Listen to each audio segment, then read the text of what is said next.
Hello बच्चों, तो हम आज पढ़ने जा रहे हैं बोरेक्स। ठीक है, बोरेक्स में क्या होता है?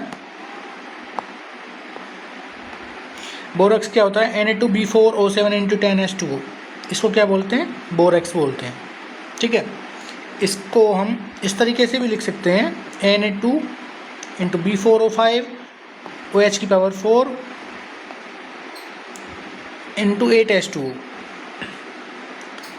तो इसमें क्या होता है, इसकी स्ट्रक्चर कुछ इस टाइप से होती है, देखो। ठीक है, इसकी स्ट्रक्चर कुछ इस टाइप से होती है। दो Na+ आयन ये बाहर होते हैं, ब्रैकेट से बाहर हैं जैसे कि। ठीक है, तो मेन स्ट्रक्चर क्या है इसकी? मेन स्ट्रक्चर देखो, मेन स्ट्रक्चर है इसकी कुछ ये वाली है इसकी मेन स्ट्रक्चर। इसमें क्या है, एक बोरोन यहाँ है, इससे क्या है, एक OH है, OH अटैच है, और एक बोरोन यहाँ है, इससे एक OH अटैच है। इसी तरीके से 4 बोरोन हो गए, ये 4 बोरोन हो गए। ठीक है, इनके बीच में एक ऑक्सीजन ब्रिजिंग बॉन्ड है। ठीक है, ये BOB बॉन्ड हो गए, 4 BOB बॉन्ड है। एक ये वाला बोरोन जो है, ये क्या है, sp2 हाइब्रिडाइज है। वाई? बिकॉज इसे 3 सिग्मा बॉन्ड अटैच है। ठीक है, ये बोरोन भी क्या है, sp2 हाइब्रिडाइज है, इससे भी 3 सिग्मा बॉन्ड बन रहे हैं इसके भी। ठीक है, लेकिन ये वाला बोरोन और ये वाला बोरोन 4 सिग्मा बॉन्ड का फॉर्मेशन कर रहा है। ठीक है,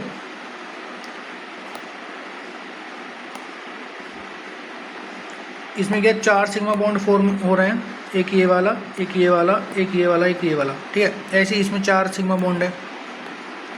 तो ये दोनों क्या sp3 हाइब्रिडाइज्ड है। ठीक, अब देख लेते हैं इसी कुछ इंपॉर्टेंट पॉइंट्स देख लेते हैं। ये क्या है, टेट्रा न्यूक्लियर कंपाउंड है। Number of sp2 hybridized boron कितने हैं? 2 हैं, वही बताया। Number of sp3 hybridised boron कितने हैं? वो भी 2 हैं। ठीक है, नंबर ऑफ BOB बॉन्ड्स कितने हैं? नंबर ऑफ BOB बॉन्ड्स कितने हैं? एक ये रहा, एक ये रहा, एक ये रहा, एक ये रहा, एक ये रहा, यहाँ पे इस तरीके से। तो 5 BOB बॉन्ड्स हैं। ठीक है,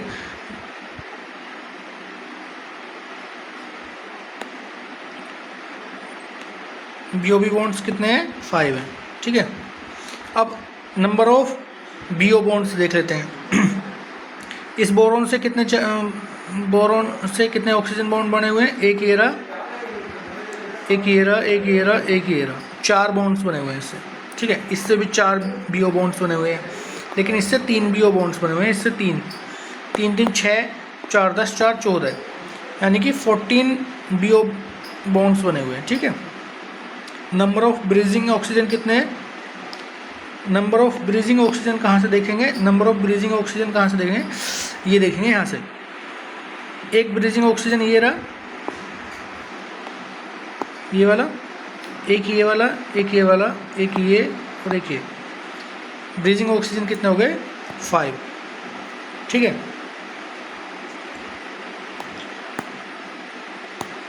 ब्रीजिंग ऑक्सीजन हो गए अपने 5। ठीक, अब इसमें कुछ और पॉइंट्स देख लेते हैं आगे। All boron are not in same plane. इसमें क्या है, ये जो 4 बोरोन है ना, ये सेम प्लेन में नहीं है। ये भी इम्पोर्टेंट पॉइंट है। ठीक है,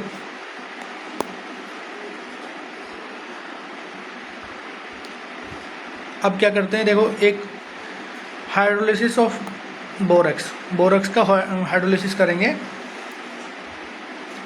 Na2B4O7। ठीक है, तो ये क्या होता है, Na2O × B4O6, कुछ इस टाइप से ब्रेक हो जाएगा। इसको फर्दर ब्रेक करना हो तो क्या बनेगा, Na2O × 2 times B2O3 Na2O into 2 times B2O3, ठीक है, ये वाला। अब इसमें क्या था, borax is a sodium oxide and boric anhydride के 2 मोल का मिक्सचर है। तो सोडियम ऑक्साइड तो हो गया ये वाला, और बोरिक एनहाइड्राइड क्या होता है, B2O3, ठीक है।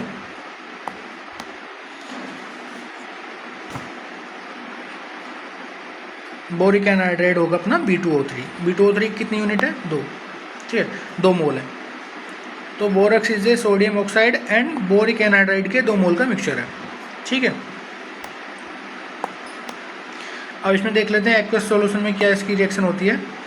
Na2O into 2 times B2O3 H2O से रिएक्शन कराई तो क्या बनेगा, 2NaOH बनेगा, ठीक है, प्लस 4 टाइम्स H3BO3 बनेगा। NaOH क्या है, स्ट्रॉन्ग बेस है, और H3BO3 क्या है अपना, ये क्या है, वीक एसिड है ये, ठीक है, वीक एसिड है। तो एक्वस सॉल्यूशन कैसा होगा हमारा, एल्कलाइन इन नेचर होगा and act as a buffer solution.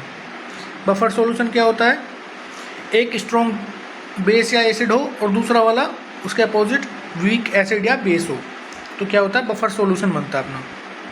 ये क्या है, यहाँ पे स्ट्रॉन्ग बेस दिया हुआ है,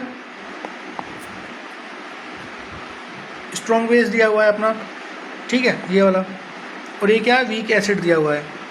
तो सॉल्यूशन कैसा होगा हमारा, एल्कलाइन इन नेचर होगा, बेसिक होगा, ठीक है। पीएच इसका, पीएच क्या होगा, पीएच ग्रेटर देन 7 होगा, ठीक है, एल्कलाइन इन नेचर।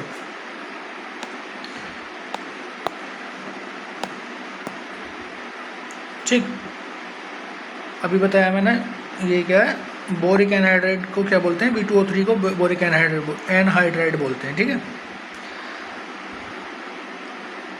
इसमें क्या है, Na2O into 2 times B2O3 plus HCl से रिएक्शन कराएंगे, क्या बनेगा, NaCl बनेगा प्लस H3BO3 बनेगा। ये क्या है, H3BO3, ठीक है।